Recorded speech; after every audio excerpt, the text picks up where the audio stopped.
તો પ્રાણીના શિકારની કાયદાથી મનાય છે, પણ પહેલાના વખતમાં શોખ ખાતર શિકાર કરવામાં આવતો. 6.5 દાયકા પહેલા કાંસા ગામે કરવામાં આવેલા એક શિકારની આ વાત છે. કાંસા અમરેલી જિલ્લાનું એક નાનકડું ગામ. એનો તાલુકો ધારી. કાંસાની પશ્ચિમે ગીરના ડુંગરા અને જંગલ.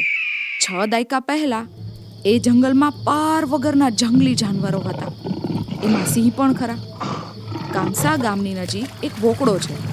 સાંજના સમયે ક્યારેક પેલા જંગલના પ્રાણીઓ આ વોકડા સુધી પાણી પીવા આવતા. એને કારણે શિકારના શોખીન લોકો શિકાર માટે અહીં આવતા.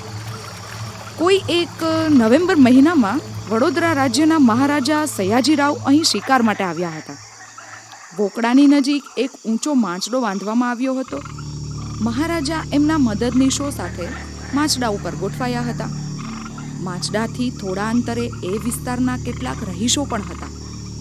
એમાં સુખપુર ગામના 2 છોકરાઓ પણ ખરા. એકનું નામ હરી અને બીજાનું નામ અર્જણ. બંને શિકારના ભારે રસિયા, હિંમતબાજ પણ ખરા.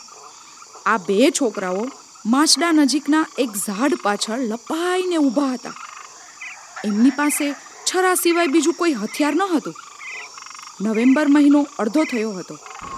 નવેમ્બર મહિનો એટલે શિયાળો. દિવસ ટૂંકો અને સૂર્ય આથમે એટલે અંધારાને ઘેરાતા વાર ન લાગે.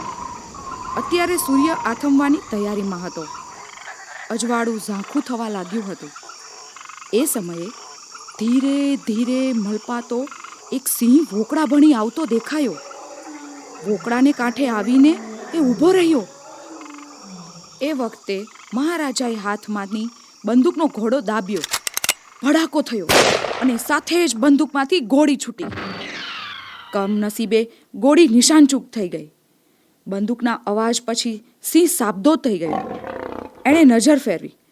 માંચડા પરના માણસોને જોઈને એની આંખ ફાટી. ગર્જનાઓ કરતો અને છલાંગો ભરતો એ માંચડા સુધી ધસી આવ્યો. માંચડાને ભોંય ભેગો કરવા માંગતો હોય એમ એને આમ તેમ હલાવવા માંડ્યો. જાણે કોઈ ઝાડને ખેંચતો ન હોય એમ કરવા લાગ્યો. સિંહના એકાએક આવા આક્રમણથી મહારાજા મૂંઝાઈ ગયા. બંદૂકમાંથી બીજી ગોળી છોડવાનું સૂઝ્યું જ નહીં. આ કટોકટીની પડે હરી અને અર્જણે એક હિંમતભર્યું કામ કર્યું. એ બંને છોકરાઓ ઝાડ પાછળથી ખુલ્લામાં આવ્યા અને હાંકો કરતા હોય એમ એણે એક સાથે અવાજ કર્યો. સિંહનું ધ્યાન એમના તરફ ખેંચાયું. એણે માંચડા પરથી પંજા ઉઠાવીને જમીન પર મૂક્યા. પછી ડાલા જેવું માથું ઉછાળી ને એક ભયંકર ગર્જના કરી. હવે આ છોકરાઓ એના ગુસ્સાનું નિશાન બન્યા. મોત સામે આવીને ઊભું હતું, છતાં એ ગભરાયા નહીં. અવાજ કરતા રહ્યા. સિંહ એમના તરફ છલાંગો ભરવાની તૈયારી કરતો હોય ત્યાં મહારાજાએ બંદૂકમાંથી બીજી ગોળી છોડી અને સિંહને મોતને ઘાટ ઉતારી દીધો. આ બધું એટલી ઝડપથી બની ગયું કે શું થયું અને કેવી રીતે થયું એ સમજાય જ નહીં. સિંહ મર્યો અને બધો ભય ટળી ગયો. મહારાજા માંચડા પરથી નીચે ઉતર્યા. હરી અને અર્જણના આ હિંમતભર્યા સાહસથી એ પ્રભાવિત થઈ ગયા. છોકરાઓએ જીવનું જોખમ ખેડીને મહારાજાનો જાન બચાવ્યો હતો. મહારાજાએ સૌપ્રથમ તો હરી અને અર્જણને ધન્યવાદ આપવાનું કામ કર્યું. સયાજીરાવ વડોદરા રાજ્યના મહારાજા તો ખરા, પણ એથી એ ઊંચા ગજાના એ માણસ. આવા ઉપકારનું મૂલ્ય ઓછું કેમ આકે? મહારાજાએ વડોદરા જઈને આ 2 ભાઈઓના પૂતળા રચાવીને કમાટી બાગમાં સ્થાપ્યા. કમાટી બાગના મુખ્ય દરવાજામાં પ્રવેશ કર્યા પછી ડાબી બાજુના વિસ્તારમાં હરી અને અર્જણના પૂરા કદના પૂતળા છે. તમે વડોદરા જાઓ ત્યારે કમાટી બાગમાં જઈને આ બહાદુર છોકરાઓની પ્રતિમાઓ જોજો.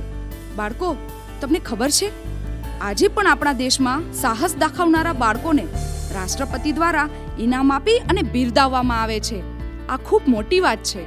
તમે પણ આવું કંઈક કરો અને રાષ્ટ્રપતિ દ્વારા ઇનામ પ્રાપ્ત કરો એવું હું ઈચ્છું છું.